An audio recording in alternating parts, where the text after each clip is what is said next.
Happening right now, 335 gallons of sewage flowing into the Tijuana River Valley again. This is a problem that seems to keep happening more and more often. More sewage spilled earlier this year, of course. Our 10 News reporter Steve Fiorina has more on this story, and luckily it's been a dry few days. Only a handful of surfers in the water, a few people on the sand near the Imperial Beach pier. Friday afternoon, better than it was Thursday. The water was foamy and like yellow, and you can actually smell it. It smelled really bad. Sylvia Jimenez has been busy with her new hobby, Such a trash. sweeping the beach with a metal detector.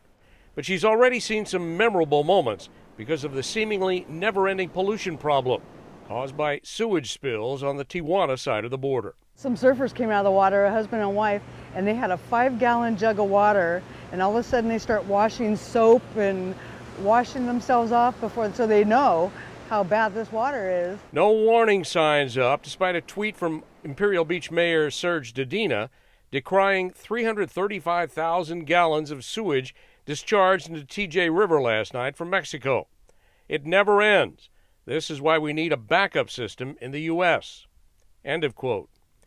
This comes after that gargantuan sewage spill in February. 10 News first to report 230 million gallons pouring into the Tijuana River Valley. Local lawmakers agreeing that change is needed. Sylvia has a hard and fast rule. I would never come down here and go in the water. She said just walking on the sand makes her worry about picking up pollutants.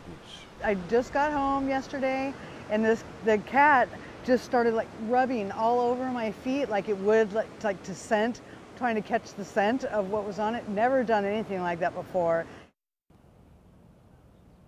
I just spoke with Mayor Dedina, and he is very pleased that the flow didn't come that far past the first canyons, that lifeguards are not overly concerned. Live in Imperial Beach, Steve Fiorina, 10 News.